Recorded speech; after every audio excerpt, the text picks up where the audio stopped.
fiddlesticks! What, Wilbur? We just got hit and I think my back has all been out of shape. You gotta talk with those whippersnappers at the Advocates Law Firm. They're the best injury lawyers around. What? Pipe down, Clarence! Abner's telling me about the lawyers and the advocates. So what happened to you, Abner? I was walking across the street with the light when some young punk came screeching around the corner. I lost a toe. What? Shut it, Clarence! If you get injured, the advocates get results. AdvocatesLaw.com.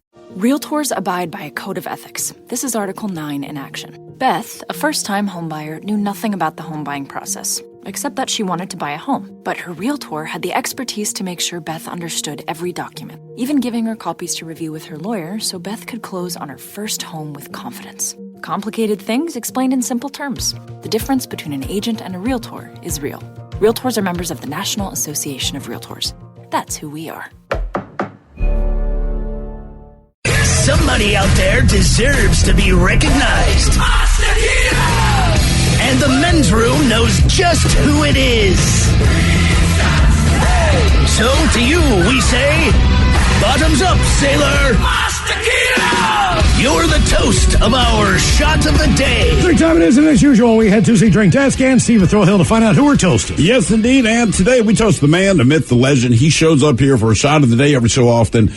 Wheel of Fortune host Pat Sajak. In this particular instance, we want to toast Pat Sajak because every once in a while he says what all of us are thinking, all right? And as you know, at the beginning of the game show, he takes the time to get to know each of the three contestants.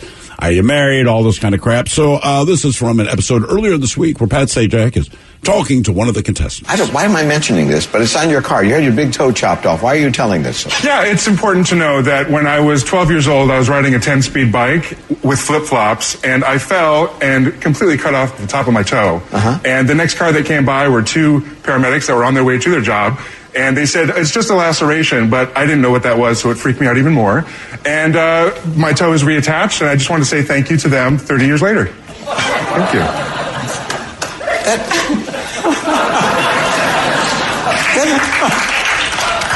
That may have been the most pointless story ever told. Great. And you told it, Scott. Congratulations. Thank you. Nice to have you. Wow. He said what we were all thinking.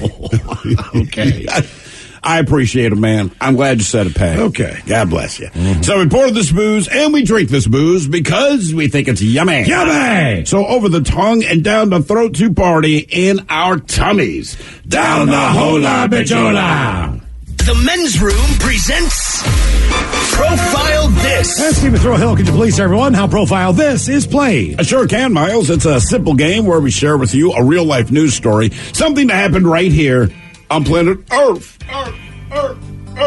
Earth. And as you listen to the story, based on the stereotypes you believe to be true of people and the decisions that people make, we'll ask you what it is you think makes the story a story. Hello, Justin. Welcome to the men's room.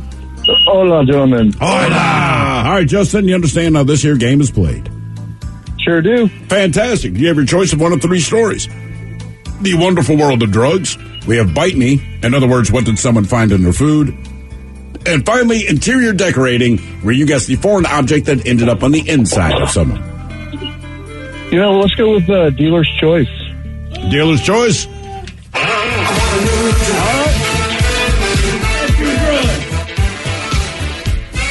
We're doing drugs, my friend. Here is your story. All right. Police say that a Fayette County woman, she tried to trade an AK-47 rifle for drugs after a source tipped off agents from the Westmoreland County Drug Task Force. Jessica Sue Thorpe. She was charged with felony counts of illegal possession of a firearm and possession of drugs with intent to deliver. Agents from the state attorney general's office, they were working with the drug suppression detail when a source told them that Thorpe, quote, was looking to sell an AK-47 rifle for $400. Now, the informant made arrangements through Facebook Messenger to meet her at the exchange the rifle for drugs instead of cash. The agent spotted a white Chevy arrive at the rendezvous point, saw a man get out of the back, and he had a black rifle case that he pulled out of the trunk. Then he gets back inside of the car. While police surrounded the vehicle, found 4 people inside, including Thorpe, who was in the back seat with the rifle case on her lap. An unspecified quantity of crystal methamphetamine was seized from Thorpe's purse when she was searched. Thorpe admitted she traveled from Fayette County to trade the gun for drugs. Police said she's not permitted to possess a firearm because she was previously convicted of a felony count of arson. She swings for the fences. So even though she had crystal meth on her, what drug was she hoping to score? More meth, heroin, crack, or cocaine? Ooh, I'm kind of leaning heroin, but what are you guys thinking? She had crystal meth on her. She had meth on her, yes. But she's going to get $400. So well, originally she was going to trade for $400. They made an arrangement. The rat, as it were, said, "I'll tell you what, I'll trade you for drugs." She was like, "Hell yeah, let's do the drugs." I think she wanted still the same value in the drug, though, right? Yeah, she wanted $400 worth of whatever. Justin, I'm going to go cocaine on this one. Cocaine, huh? I'm saying meth. Take meth?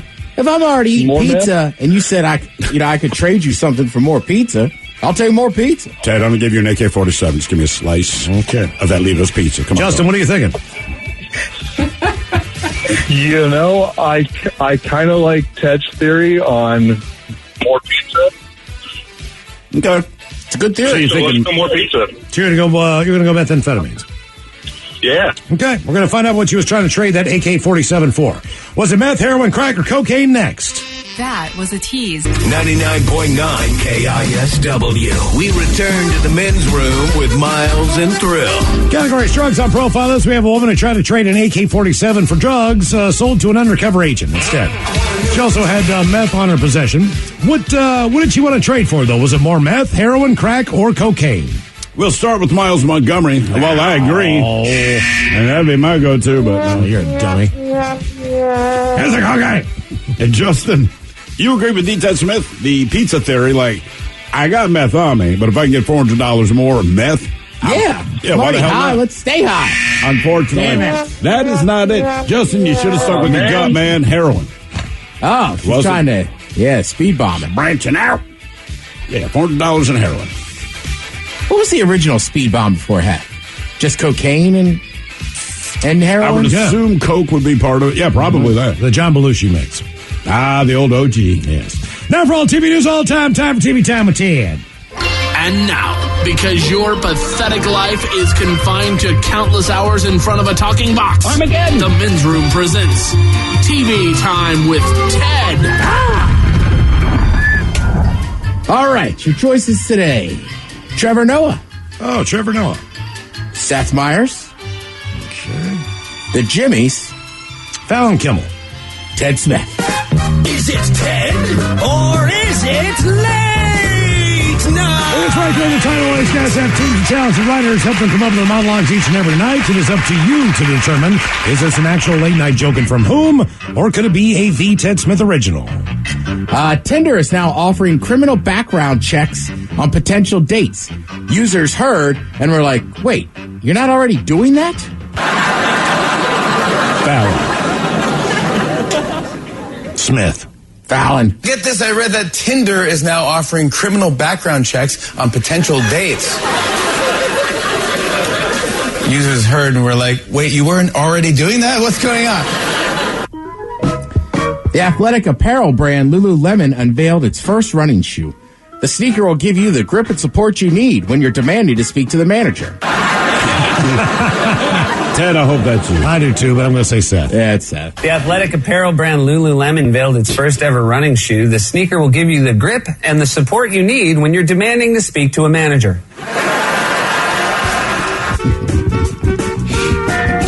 I do have a pair of their sweatpants, and they're really, really comfortable. It's the only thing I own of them. No, I know a lot of people own their stuff, but you got to admit, that's like the... Oh, yeah, totally. If you're gonna, totally. No offense, but if you're a mom from the east side, like, that's your unique. Lots of American companies are distancing themselves from Russia. One of the major companies is Starbucks. They just closed all 130 stores over there, and that was just on one street. God, I hope it's you, but I'm going to go Fallon. Fallon. Well, guys, as the war in Ukraine continues, a lot more American companies are distancing themselves from Russia. And I mean a lot more. I mean, one of the major companies is Starbucks. They just closed all 130 of their stores over there. And that was just on one street. Wow. The NCAA basketball tournament starts next week. So if you weren't tired of water scores yet, get ready to hear all about Debbie from accounting's brackets. Ted Smith. Yeah. Damn it, Debbie, enough. I picked them because they're cute. Based on color.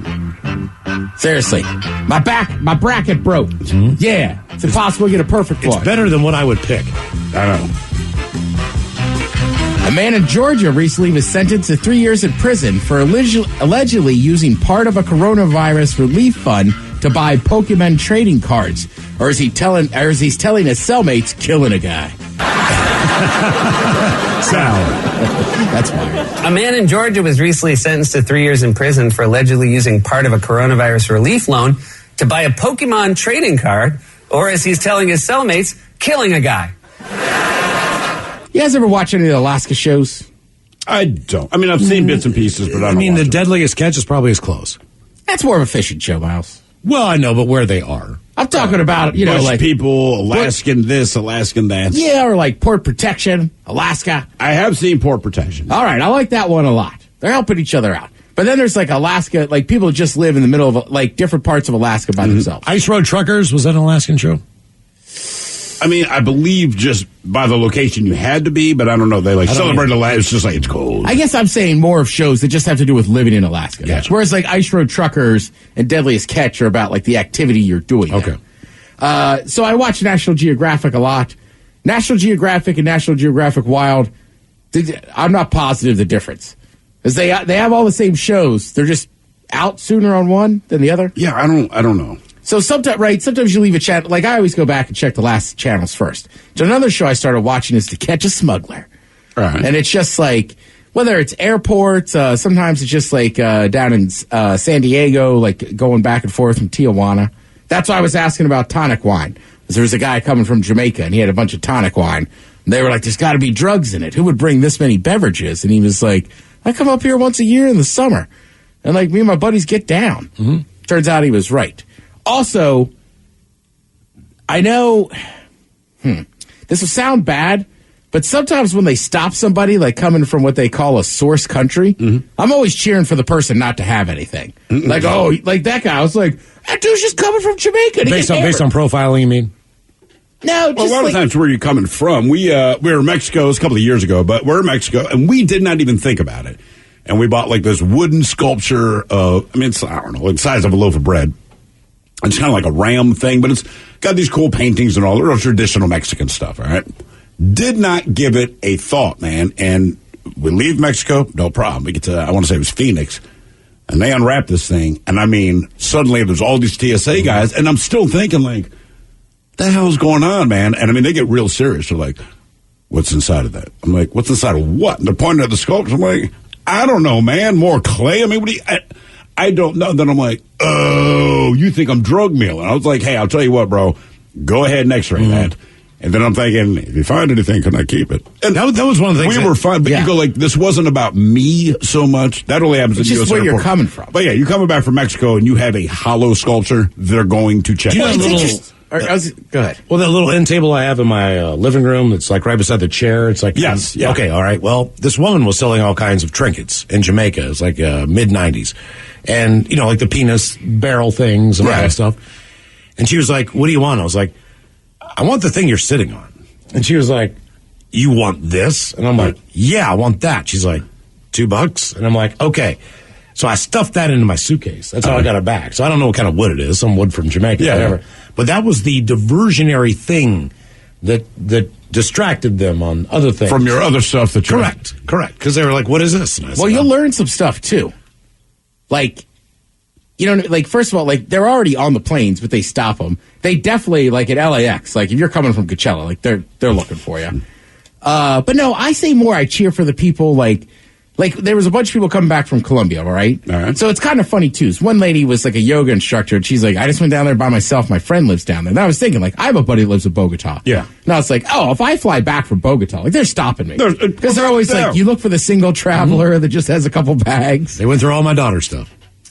Yeah, exactly. I mean, I remember just coming back from London, like, getting on the plane at Heathrow or whatever. The guy was just like, He's like, you don't have much luggage. And I was like, no, man, I was only here for 3 days. And he's like, why would you travel to Europe for 3 days? I was like, because I want to see a football game. And he was like, All right, and you get it. Like, they're just asking you questions to see how you react. But yeah, the yoga lady was fine. The guy, that's what I'm saying, with the tonic wine, he was fine. There was another woman that she was going to Colombia to buy stuff for her spa. Right. And then she had ginger ales. And they were like, this seems like a red flag. Like, why would you fly ginger ales back? That's fair. From another country? It is, but I was like, she's going to be fine. She just likes ginger ale. You know what I mean? She runs her own spa in L.A. Sure. Like, she's like, and they were like, this seems very odd. She was like, it doesn't have much sugar to this and that. I was like, yeah, she's just flying ginger ale. She's thirsty. Back. So that's a pretty good show. I get stuck in that all the time. And then I'll tell you what, some of the smugglers that get caught, though, and the people working in the TSA, they even admit it. They're like, look, we're not winning this game. Like, we're just trying to put a dent in it. Of course. But some of the ways they come up, like, sometimes you're just like, damn, that's really ingenious. Like, I don't know if there's just dudes sitting around with, like, somebody's obviously thinking of it. Like I said, one of my favorites was the guy who he's in a wheelchair, broken leg, and a cast, and the entire cast was made of cocaine. Yeah. And I can't remember what it was, like, the dog freaked out. There was something, but it wasn't, like, I guess he stayed cool, the whole thing, but something alerted them to, hey, actually, I think they tried to x-ray inside of the cast to see if he was smuggling anything. Other than the dog's losing its mind, and they realized, well, there's nothing in there except his leg. Then they're like, do you think the cast is cocaine? And they realized, like, yep, the whole thing. I would also tell people, like, we all have a friend who this happened to on a plane. They were talking loudly about stuff, and the guy was like, hey, you really shouldn't be talking. Like, one thing I've learned from this show is that, like, there are people in the airport that have bags and just look like they're traveling. They are not traveling. No. So, like, do whatever you want to do in your own personal time, but I wouldn't brag about it in an airport. Nope. The smartest one I've heard was a guy who had a porcelain vessel filled with tequila. All right. From Mexico, right? Okay. So, I can't remember what the deal was, but the entire vessel was made out of, like, clay-blown cocaine. Yeah. So, but it had tequila in it. Yeah. So they opened it up, and they were smelling it like, okay, well, this is tequila. He's like, I told you it's tequila.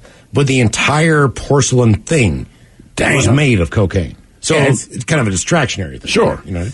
All right. Do you think Samuel L. Jackson has cursed the most out of any actor in films? Probably not, but he's got to be in the top 5, I would believe. All right. Well, he was on with Jimmy Fallon, and Fallon told him the list. He seemed shocked himself. There's a list of someone who said the most swear words in movie history. And I was like, oh, yeah. Who won? It's not you. It's Jonah Hill. That's some bull. I mean, no.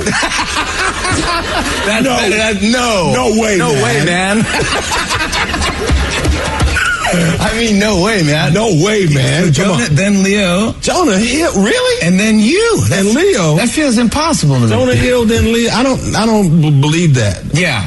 You have to catch up to Jonah. Somebody has miscounted. How many Jonah got? Jonah has 376, and you have 301. Just curse words or a specific curse word? That's just it. No.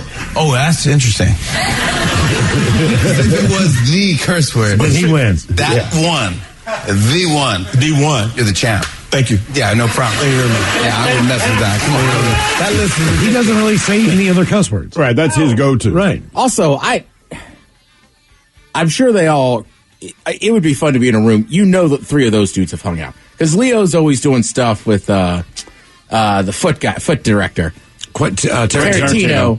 He loves Sam Jackson. Right. And then Leo, they're all like, Leo and Jonah are friends. So, like, I bet they hang out. I bet they smoke. Grade A. Let's see, TV for you tonight. Honestly, man, you can go home and watch. There's a lot of conference tournaments going on. Yes. I mean, you name it, all the big ones going on. ACC, Big Ten, Pac-12, all that stuff. Over on Showtime tonight, 11 p.m., you have the 4th season premiere of Jesus and Mero, one of my favorite late-night shows. Thank you, Ted. We appreciate it. You are listening to The Men's Room. The Men's Room returns with Miles and Thrill. Now, let's see what's happening in the real world. All right, here we go. Florida man in a robe threatens to kill his neighbor and his dog for using a leaf blower at 8 a.m.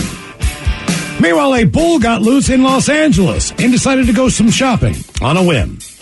We go to Oakland, where a man waiting for A's World Series title is finally found. Man hit by car asked cops if his beer was okay when he hit the ground. An assistant principal is now reading the book, I Need a New Job. It is time for your headline. Now, it's time to hit the head. Headlines. Here's my car. Top story, we go to Florida, where security footage caught an accident at a convenience store. Story goes that the driver outside of the store accidentally hit the gas instead of the brake, sending the car through the front door, hitting a customer that was on their way out. The crash was brutal in its own right, but the customer was in good spirits as he was being held by authorities, asking them if the beer he had just purchased was still okay. Nobody was seriously injured in the crash, and if you saw that was pretty intense. Yeah, it is. He takes it, man. He did, like right on the front corner right there, hit him right there in the waist. It hit him perfectly.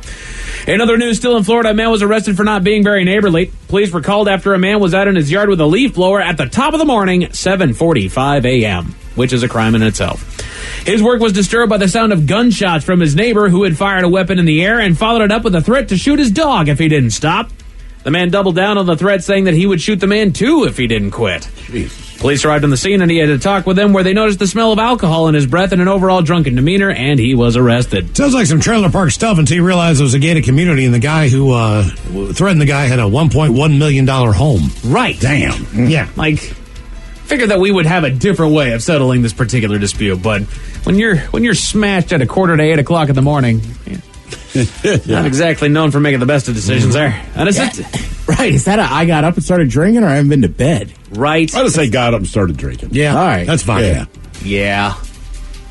Well, to be fair, though, if he hadn't gone to bed, he'd be more irritable at 7:45 with leaf blowing. If you just got up and started hitting the bottle, I can't imagine that you're going to be all that upset. See, I feel the opposite. I feel like if I've gotten up, this is just me, so I've gotten up still early, and I don't care. I'm just not a morning person, even if I'm crushing the bottle.